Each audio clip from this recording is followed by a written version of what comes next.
Selamat pagi, salam sejahtera di dalam kasih Tuhan Yesus Kristus. Saudara-saudara, hari ini Selasa 15 November 2022, kembali kita diberi kesempatan oleh Tuhan untuk bersama-sama merenungkan firman Tuhan lewat renungan yang berjudul Di Balik Impian yang Terlupakan. Bacaan firman Tuhan diambil dari kitab Keluaran pasal 2 ayat 11 sampai 22. Yang akan kita baca sekarang adalah surat 2 Timotius pasal 2 ayat 21. Demikian bunyinya. Jika seorang menyucikan dirinya dari hal-hal yang jahat, ia akan menjadi perabot rumah untuk maksud yang mulia. Ia dikuduskan, dipandang layak untuk dipakai tuannya, dan disediakan untuk setiap pekerjaan yang mulia. Saudara-saudara, setelah melihat penderitaan bangsanya selama di Mesir, Musa mempunyai impian untuk membebaskan mereka dari penderitaan itu. Dia berusaha membela bangsanya dengan pemikiran bahwa bangsanya akan mengerti bahwa ia peduli terhadap mereka dan bahwa ia dipakai oleh Allah untuk menyelamatkan mereka. Kisah Para Rasul pasal 7 ayat 25 berkata, pada sangkanya saudara-saudaranya akan mengerti bahwa Allah memakai dia untuk menyelamatkan mereka, tetapi mereka tidak mengerti.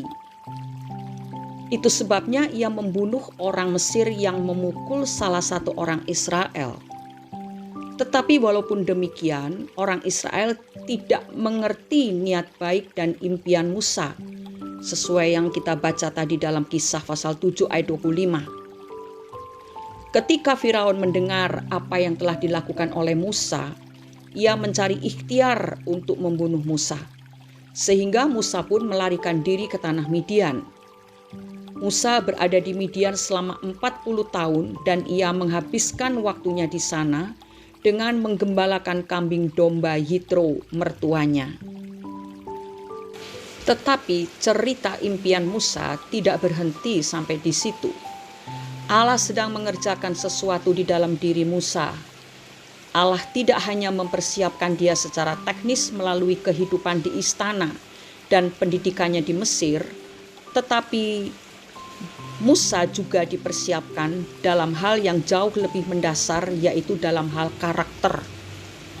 Impiannya untuk menjadi superhero atau pahlawan perkasa yang akan membebaskan bangsanya pudar oleh tekanan kesibukan yang sama setiap harinya sebagai gembala kambing domba.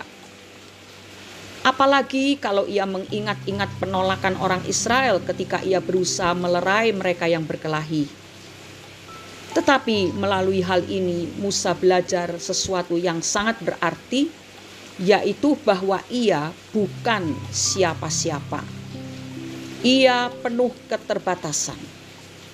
Dan selain itu, selama menjadi gembala domba, Musa menjadi terbiasa dan sangat mengenal padang gurun Sinai yang kelak akan mereka lalui dan sekaligus menjadi tempat di mana Allah memberikan 10 hukum kepadanya.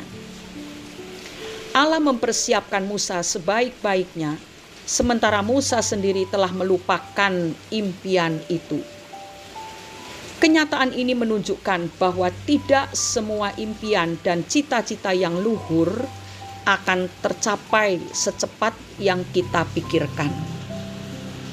Ada sebuah ungkapan yang mengatakan, tidak mungkin seorang mencapai impiannya sampai ia menyelesaikan apa yang seharusnya ia lakukan hari ini. Untuk mencapai sebuah impian, ada tahapan-tahapan tertentu yang harus kita lalui.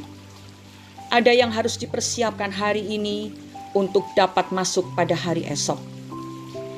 Tahapan-tahapan itu biasa dipakai Allah untuk membentuk karakter atau bagian-bagian lain dalam diri kita yang perlu dibenahi. Saudara-saudara, Allah akan mewujudkan impian-impian kita pada saat Dia melihat bahwa kita sudah benar-benar siap untuk hal itu.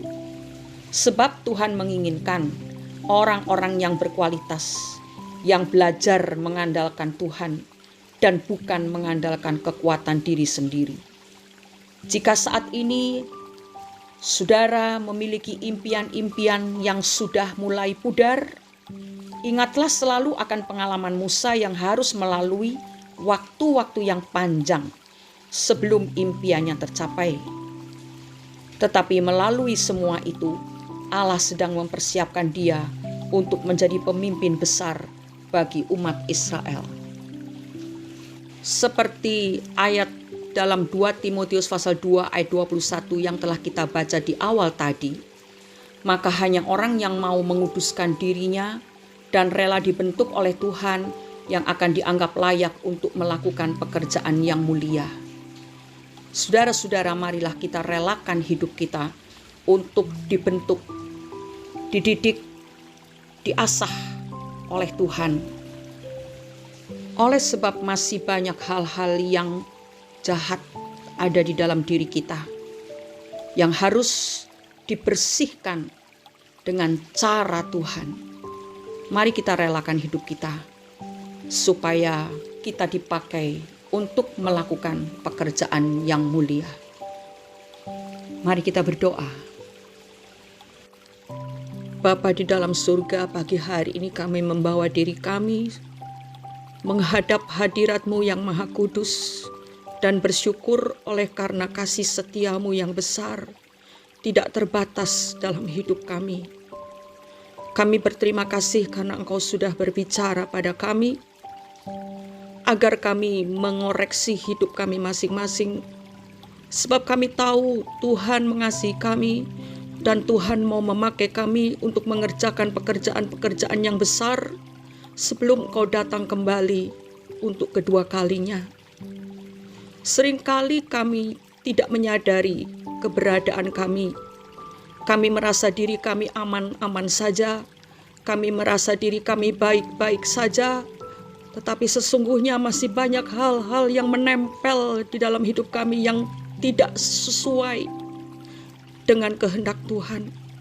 Itu sebabnya pagi hari ini kami relakan hidup kami untuk dibersihkan, dibentuk, dilatih.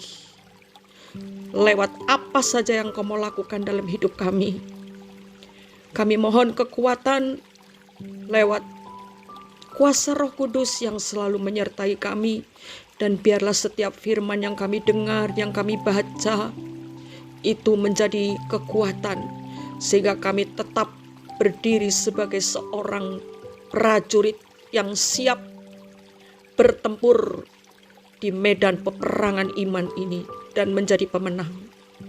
Terima kasih untuk kasih-Mu yang luar biasa kepada kami. Dan kami serahkan hidup kami sepanjang hari ini dalam tangan-Mu. Di dalam nama Tuhan Yesus Kristus kami sudah berdoa dan mengucap syukur. Amin. Untuk melakukan pekerjaan yang mulia dibutuhkan persiapan yang lama. Selamat bekerja saudara-saudara. Nikmati penyertaan Tuhan sepanjang hari ini. Tuhan Yesus memberkati kita semua. Amin.